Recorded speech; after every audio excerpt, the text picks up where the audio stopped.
The look on my sister-in-law's face when I handed her a single, sad-looking grocery store cupcake with one flickering candle on it, instead of watching her walk into a $10,000 ballroom reception, is a memory I am going to print, frame, and hang over my fireplace.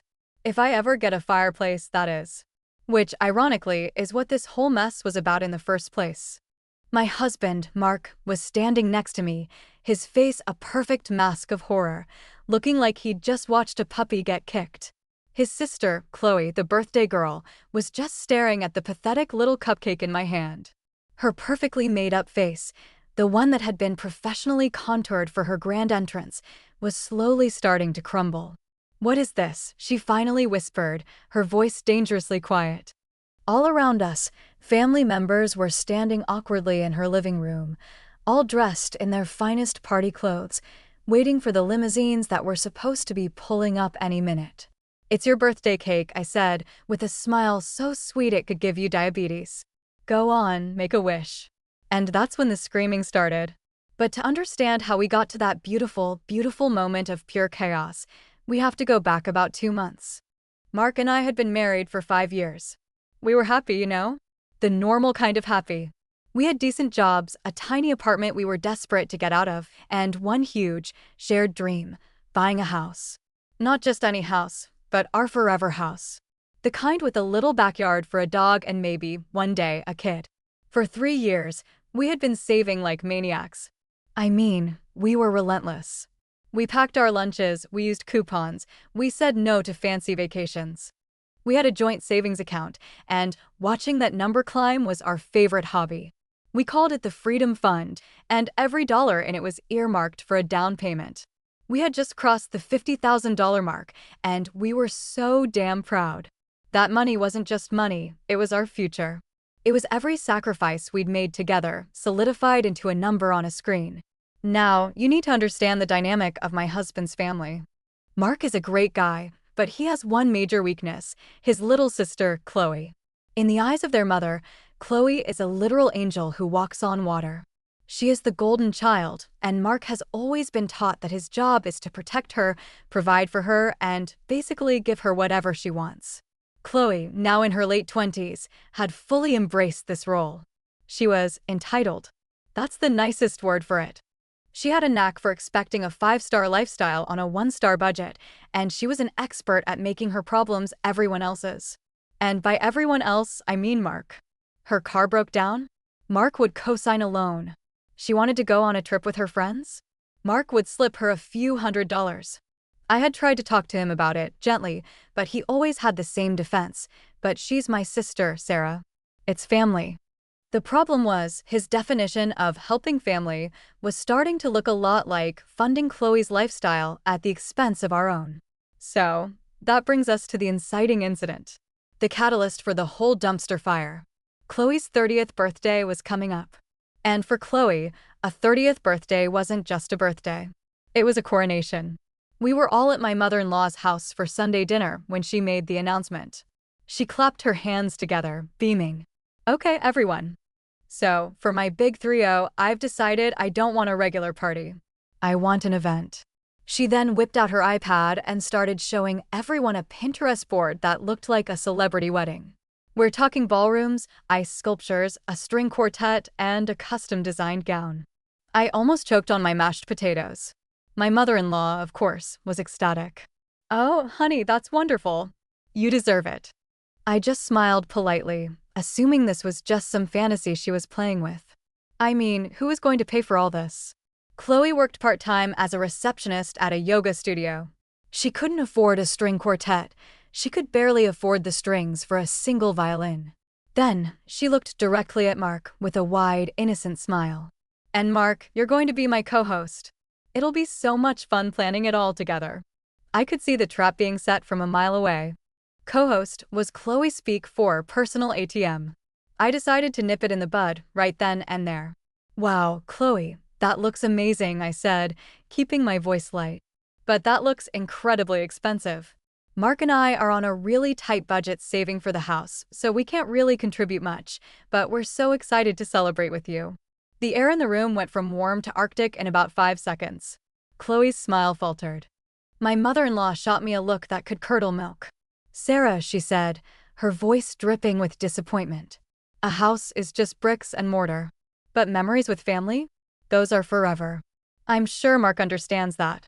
Mark just sat there, looking like a deer in headlights, shoveling potatoes into his mouth. He didn't defend me. He didn't back me up. He just mumbled, we'll see what we can do." And that was the beginning of the end. Over the next few weeks, it was a full-on assault. Chloe started sending Mark links to venues and caterers nonstop. The texts would be like, "OMG, this ballroom is everything. It's only a $10,000 deposit to book it. You'd be the best brother in the entire world." I told Mark, point blank, we are not paying for this. A nice gift, a few $100s, that's it. We are not touching the Freedom Fund for her champagne and caviar fantasy party. He seemed to agree. He looked stressed and tired of it all. I know, he'd say. "Don't worry. I'll handle it. I'm not going to give her thousands of dollars." I trusted him. That was my first mistake. A few days later, I had this weird feeling in the pit of my stomach. Mark was being cagey with his phone, and when I asked him about Chloe's party, he'd just shrug and say, "She's handling it." That night, I couldn't sleep. The feeling was just eating away at me. Around 2 a.m., I slipped out of bed, went to the living room, and opened my laptop. My hands were literally shaking as I logged into our online banking. I clicked on the joint savings account, the Freedom Fund, and there it was. My heart didn't just drop.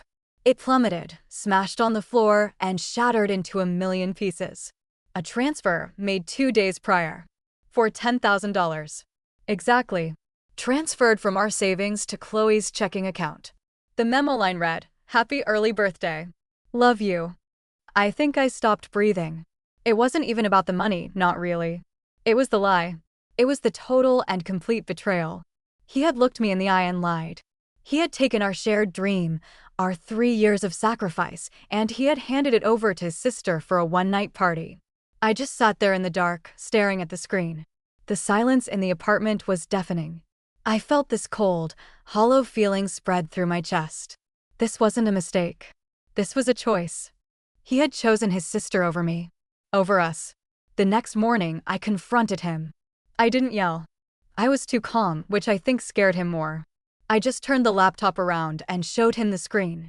At first, he tried to deny it, which was just insulting. Then, when he saw he was cornered, he got defensive. The classic gaslighter's playbook. "It's my money too, Sarah," he said, his voice rising. "I work for it too. It was our money, Mark. For our house. We had an agreement. She's my sister.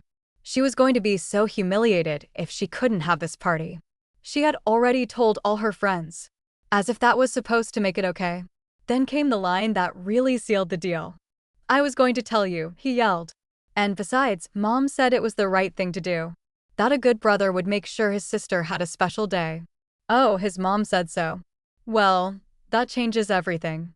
I felt something in me just snap. The hurt was still there, but underneath it, something else was starting to form. Something cold and hard and furious. He told me it was too late anyway. The money was gone. Chloe had already booked the venue. It was done.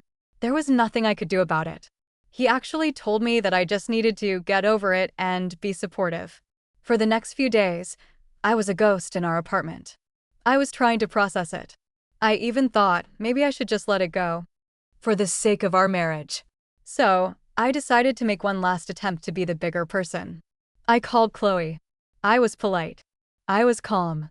I explained, "Chloe, I know Mark gave you that money, but I need you to understand, that was our house down payment.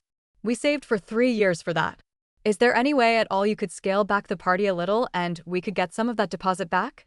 It would mean the world to us." Her response? She laughed. A short, sharp, disbelieving laugh. "Wow, Sarah," she said, her voice dripping with condescension. "I can't believe how selfish you're being right now. This is my 30th birthday. It's a once-in-a-lifetime milestone. You're really going to try and ruin it for me over some money? Mark wanted to do this for me. He was happy to. Maybe if you were a more supportive wife, you'd understand what it means to be a family." And then she hung up on me. That was it. That was the breaking point. The sadness vanished. The hurt evaporated. All that was left was rage.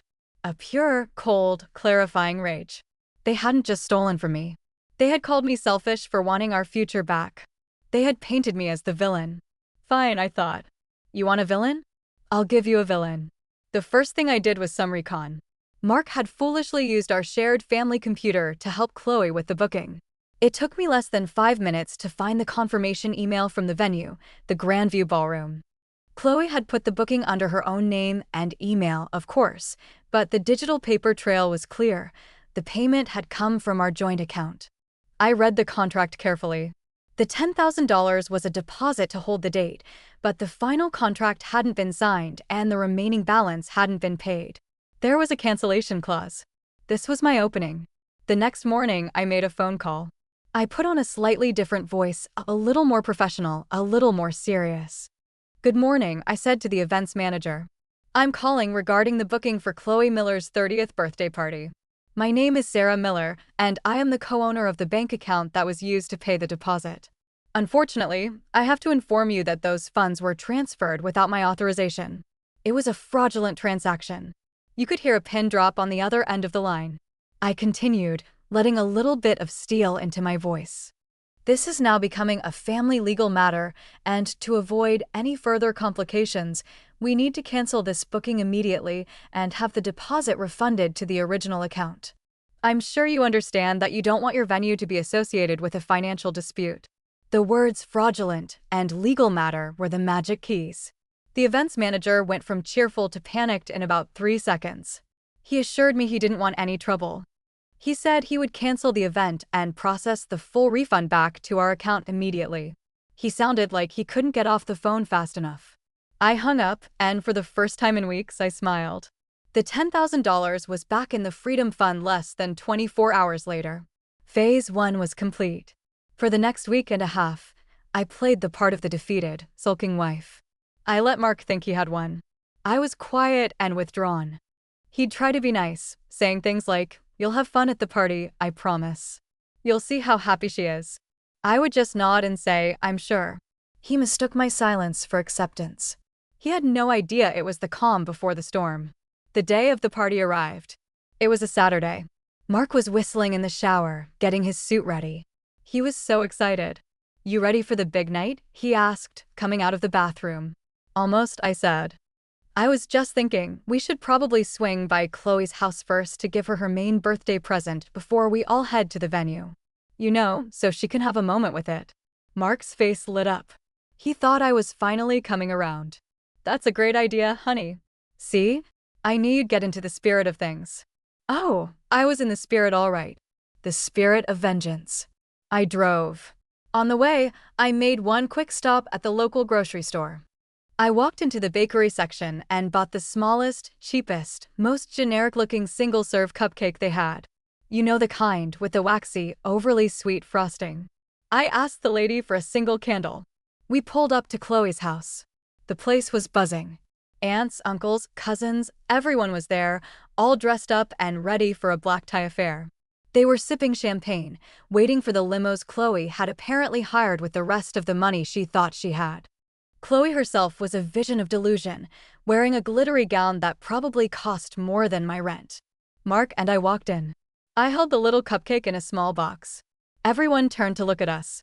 "Happy birthday, Chloe," I said, my voice bright and cheerful. I walked right up to her, opened the box, and presented the sad little cupcake. I stuck the candle in and lit it with a lighter I had brought for this exact purpose. And that's where we came in. Chloe stared at the cupcake, her brain trying to compute what was happening. "What is this?" "It's your birthday cake," I said with that sickeningly sweet smile. "Go on, make a wish." "A wish," she shrieked, her voice cracking. "My wish is to know what the hell is going on. We're going to be late for the party." I feigned confusion. "What party?" "Oh, you mean the party at the Grandview Ballroom? The one you booked with $10,000 of my house savings? The money you took knowing it was for our future? That party." I let the words hang in the air. The room went dead silent. Everyone was staring at us. "Yeah," I said, my voice dropping the cheerful act and turning to ice. "I canceled that." For a second, there was nothing.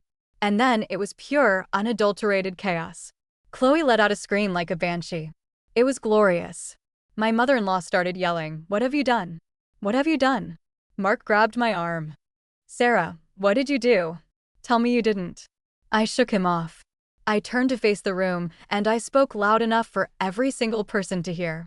Mark took $10,000 from the savings account we have for our house without my permission or knowledge and gave it to Chloe for this party. I asked her nicely to reconsider. She called me selfish and hung up on me. So I called the venue and informed them that the deposit was paid fraudulently. They canceled the booking and returned our money. I looked straight at Chloe, whose face was now a mess of tears and smeared mascara. You don't get to steal my future and call me selfish when I take it back. Then I looked at my husband. The betrayal and anger I had been suppressing for weeks finally came out. And you, I said, my voice shaking with rage. You chose a party over our home. You chose her over us. Our future was not for sale to fund your sister's princess fantasy. I didn't stay to watch the rest of the fallout. I just turned around, walked out the door, got in my car, and drove away.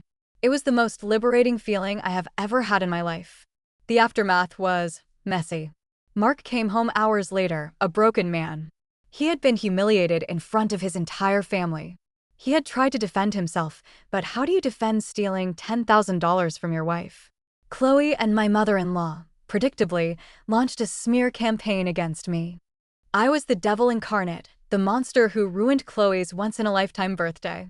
But the funny thing is, when the story got around, the real story, with the numbers and the facts, most of the family quietly took my side. They might not have said it to my ML's face, but they understood. I gave Mark an ultimatum. It was simple, us or them. He had to choose. The conditions were non-negotiable. 1. We go to marriage counseling immediately. 2. He gets his own separate bank account, and any money he wants to gift to his family comes from that, and that alone. He is never to touch our joint savings again without my explicit, written consent. I now have full control of the Freedom Fund. He was so terrified of losing me that he agreed to everything. Counseling has been hard. He's had to unpack a lifetime of conditioning from his mother and sister, and he's finally starting to see how toxic that dynamic was for our marriage. He's learning that being a good husband sometimes means being a disappointing son or brother. I haven't spoken to Chloe or my mother-in-law since that day, and I don't plan to. The peace has been wonderful. Last weekend, Mark and I put an offer on a small house with a little backyard. We got it. We're moving in next month. Sometimes, when I think about it, I feel a tiny pang of guilt for the sheer nuclear-level destruction I caused. But then I look at the picture of our new house, I look at the balance in our Freedom Fund, and I remember Chloe's face when she saw that cupcake. And I know, without a single doubt, that it was totally and completely worth it. So yeah, I became the villain who canceled a birthday party, but I also saved our dream. It was a messy choice, but I'd make it again in a heartbeat. If you love stories about family drama getting what it deserves, make sure you hit that subscribe button, because you will not believe what happened when my mother-in-law tried to invite herself to our housewarming party.